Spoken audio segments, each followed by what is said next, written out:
মানে অদ্ভুত ব্যাপার হচ্ছে আপনি যে মানুষটা জন্মালেন কোনো চ্যালেঞ্জ নিয়ে, যাদেরকে আমরা স্টুডেন্ট উইথ ডিসএবিলিটিস বলছি এখন শিক্ষার্থীদেরকে, তিনি বড় হলেন, তাকে আমরা একটা লুপের মধ্যে ফেলে দিলেন। সবার আগে যে সামাজিক এমন একটা স্টিগমা তৈরি হইলো, এমন একটা কালচার ডেভেলপ করলো, ওই ফ্যামিলি ওই বাচ্চাকে পরিচয় দেয় না। এটা কোনোভাবে কাটাই করলেন, সে বাচ্চাকে স্কুলে পাঠাইলেন, স্কুলের পূর্ব আয়োজনের কোনো সিস্টেমে তার জন্য প্রস্তুত না। আমি যদি বলি শিক্ষকরা তাকে কেমন করে ওয়েলকাম করতে হয় জানে না, কিভাবে ইনক্লুসিভ এডুকেশন সিস্টেমটা দিতে হয়, তার অ্যাপ্রোচটা কেমন হবে, ইভেন পিতামাতা নিজেও জানেন না যে পিতামাতার এই যে প্যারেন্টিং অ্যাপ্রোচটা কেমন করে হলে ইনক্লুসিভ হইতো, কেমন করে হলে বাচ্চার জন্য উপযোগী হইতো। তিনিও শিখতে শিখতে তার বাচ্চার ওই শিশুর তার মেইন পিরিয়ডটা চলে যায়, শিখতে শিখতে তিনি একটা ট্রেনিং ফেজের মধ্যে দিয়ে যায়, শিখতে শিখতে ট্রায়াল এন্ড এররের মধ্যে দিয়ে যায়। তারপরে এরপরে যখন দেখবেন যে তিনি কোনো রকম হয়তো স্কুলে ভর্তি হয়েছেন, ভর্তি হওয়ার পরে কোনো এই ভাই নিচে দেন, ওটা নিচে দেন। স্কুল হয়তো কানেক্টেড, কোনো স্কুল হয়তো এটা ফিল করে, তাদের আগ্রহের জায়গা আছে, চেষ্টা করে কোনো টিচার, কিন্তু বইপত্র পরীক্ষা সিস্টেম সবকিছু মিলিয়ে তার জন্য প্রস্তুত না।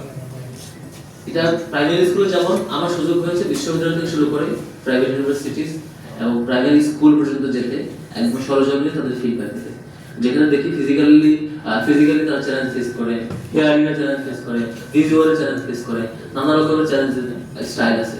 তো সবগুলো ফ্যাসিলিটিস পাবেন একটা প্রতিষ্ঠানে পাবেন না। তাই আপনার এত সংখ্যক নাগরিক ফিজিক্যালি তারা চ্যালেঞ্জ ফেস করে, তাদের জন্য ওন করেন বলে আপনি গল্প বলেন 50 বছর ধরে, একটা স্কুল আপনার জন্য নাই, একটা কলেজও নাই, একটা মেডিকেলও নাই, একটা ইউনিভার্সিটি নাই, এক মিনিমাম প্রস্তুতি নাই। আবার তাকে বলেন তাকে তো তোমরা চাকরিতে আসো না কেন, পরীক্ষা পাস করো না কেন, বা আয়োজন আসো না কেন, আপনি তার বেড়ে ওঠার যত প্রক্রিয়া, প্রত্যেকটা প্রক্রিয়ায় নানা ক্যাটাগরি বাধা তৈরি করে দিলেন, লিমিটেশন তৈরি করলেন।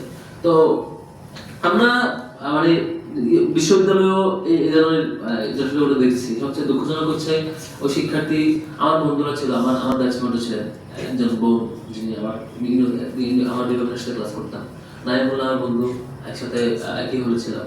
আমরা দেখেছিলাম কোথাও কোথাও দেখেছি নাইমুল্লাহ তো সে অজেয়, সে জয় করছে, যে সবকিছুতে মানে সে বলা যায় যে কোনো বাধাই মানে নাই, যে যাইগুলো আগে গেছে।